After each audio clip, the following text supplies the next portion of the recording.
என் குருவே துணை ஸ்ரீ மாந்திரிக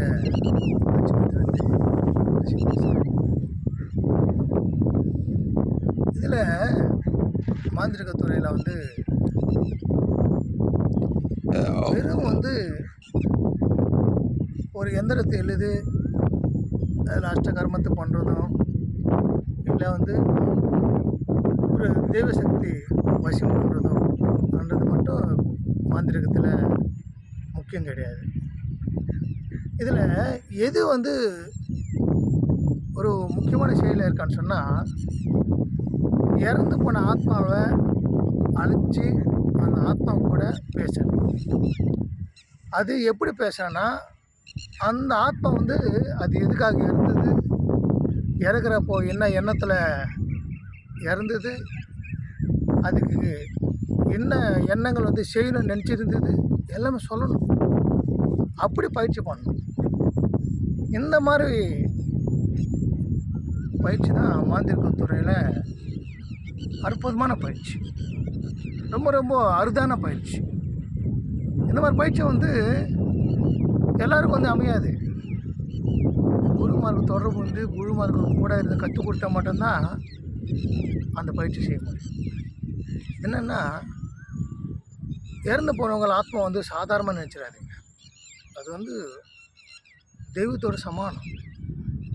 ரொம்ப அற்புதமான விஷயங்களெல்லாம் வந்து தெரியும்.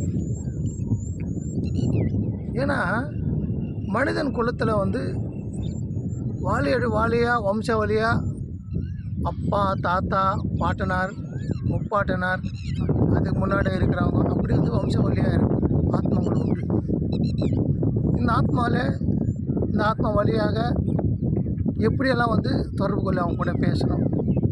அந்த பேசுறதுனால என்ன நன்மை, நம்ம ஆத்மா கூட பேசணும், என்ன நன்மை நம்ம அனும்போது நம்ம உடலில் இருக்கிற கர்ம வினை எதனால் ஏற்பட்டுச்சு அதை தீர்த்துக்கலாம். நம்ம ஏன் வந்து சிக்கலில் மாட்டிக்கிட்டு தவிச்சுன்னு இருக்கோம், வாழ்க்கையில் முன்னேற்றம் இல்லை, அந்த முன்னேற்றத்தை எதனால் வரும், என்ன பண்ண வரும் அன்றது நீங்கள் வந்து ஆத்மா கிட்ட கேட்டு தெரிஞ்சுக்கலாம். ஏன்னா உங்கள் குலத்தில் இருக்கிற ஒரு பிரச்சனையும் உங்கள் முன்னோர்களுக்கு தான் அந்த பிரச்சனை என்னான்னு தெரியும். உங்களுக்கு தெரியாது, உங்கள் தாத்தாவுக்கு தெரியும் அந்த வம்சாவளியில் என்னென்ன பிரச்சனை நடந்திருக்கு. அதனால தான் உங்கள் தாத்தாவோட ஆத்மாவை கூப்பிட்டு நீங்கள் பேசுனீங்கன்னா அவ்வளோ விவரமாக உங்களுக்கு சொல்லிக் கொடுக்கும். அப்போ அந்த பிரச்சனைலேருந்து நீங்கள் விடுபடணும். அது தவிர்த்து எல்லா வசதி வாய்ப்புகள் உண்டு உங்களுக்கு இருக்கான்னு வச்சுங்களேன். வீடு இருக்குது, சொத்து இருக்குது, சுகம் இருக்குது, எல்லாமே இருக்கும். ஆனால் அனுபவிக்கிறதுக்கு தரமான வாரிசுகள் வந்து உங்கள் வீட்டில் இருக்காமல் போயிடும். பெண்களாக பிறப்பாங்க, ஆண்கள் இல்லை. ஏன் அந்த மாதிரி நடக்குது, என்ன காரணம்? ஆனால் அது வந்து தெய்வத்துக்கிட்ட நீங்கள் வாக்கு கேட்டாலும் ஓரளவுக்கு சொல்லுமே தவிர அது உங்களுக்கு வந்து உண்மை சொல்லாது. ஆனால் உங்கள் முன்னோர்கள் ஆத்மா கிட்டே நீங்கள் அழைச்சி பேசுனீங்க, அதுக்கிட்ட வாக்கு கேட்டிங்கன்னா கரெக்டாக சொல்லும் என்ன பிரச்சனை, எதனால் பிரச்சனை. அப்போது ஒரு ஆத்மா முன்னோர்களோட ஆத்மா கூட பேசுறது எவ்வளோ நன்மை பாருங்கள். தேவைதான மனுஷனுக்கு, எல்லாருக்கும் தேவை. இது வந்து பொதுவாகவே எல்லோரும் கற்றுக்கக்கூடிய விஷயம் என்னென்னா, ஒரு ஆத்மா கூட, இறந்து போன ஆத்மா கூட எப்படி பேசுறது,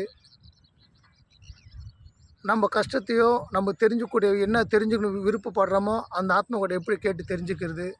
இது கற்றுக்கினாலே வாழ்க்கையில் எந்த கஷ்டம் இல்லைங்க. ஒரு மனுஷனுக்கு நல்லா வாழலாம். அவங்க எந்த துன்பத்தில் போய் மாட்டிக்க மாட்டாங்க, எந்த அறியாமையில் போய் மாட்டிக்கிட்டு கஷ்டப்பட மாட்டாங்க. ஏன்னா இதில் பார்த்திங்கன்னா நிறைய பேர் வந்து ஒரு நட்பு வட்டாரத்தில் இருக்கிறவங்க என்ன பண்ணுவாங்கன்னா ஜாமீன் கையெழுத்து போட்டு மாட்டிப்பாங்க. அவங்களுக்கே தெரியாது, அவங்க நல்லவங்க நினச்சிட்டு அவங்க சொல்ல பேச்சு கேட்டு கையெழுத்து போட்டுருவாங்க. பிற்காலத்தில் நீங்கள் யாருக்காக ஜாமீன் கையெழுத்து போட்டிங்க, அவர் பணம் கட்டலைன்னா நீங்கள் தான் அந்த பணம் கட்ட வேண்டியது இருக்கும். உங்களுக்கு தான் அதிகமான பிரச்சனைகள் வரும். இது முன்கூட்டியே உங்கள் முன்னோர்களோட ஆத்மா கூடயோ, இல்லை நீங்கள் வழிபடுற ஒரு ஆத்மா கூடயோ, இல்லை உங்களுக்கு வசியமான ஒரு ஆத்மா கூடயோ நீங்கள் பேசியிருந்தீங்கன்னா அது வந்து தடுத்து இருக்கும், உங்களுக்கு செய்யக்கூடாது.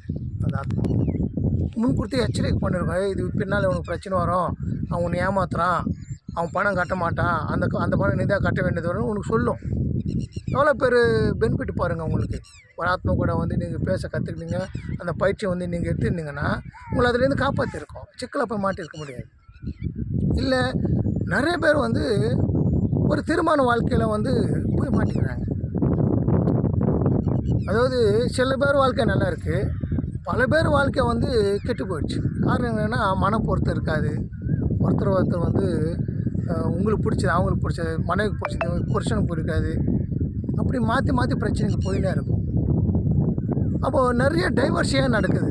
ஆனால் ஒரு புருஷன்கிட்ட வந்து ஒரு பொண்டாட்டிக்கு பிடிக்கல, ஏதோ ஒரு காரணம் பிடிக்கல. இந்த கல்யாணம் பண்ணக்கூடாதுன்னு சொல்லிட்டு இதுக்கு முன்னாடியே நீங்கள் வந்து வழிபடுற அந்த ஆத்மாவை அது கேட்டிருந்தீங்கன்னா அது கரெக்டாக சொல்லிட்டு இருக்கும். எனக்கு இந்த அளவுக்கு நீங்கள் கஷ்டப்பட்டு டைவர்ஸ் பண்ண தேவையில்லை. அதனால் ஆத்மா வழிபாடு, பூதநாதன் வழிபாடு, பூதநாதன் தெய்வத்தை கொண்டு எல்லா விதமான ஆத்மா கூட, இறந்து போன ஆத்மா கூட பேச முடியும். அந்த பயிற்சி நான் தரேன், தேவைப்படுறேன், கால் பண்ணி கேட்டுக்கோங்க. நீங்கள் எல்லோரும் நல்லா இருக்கணும்.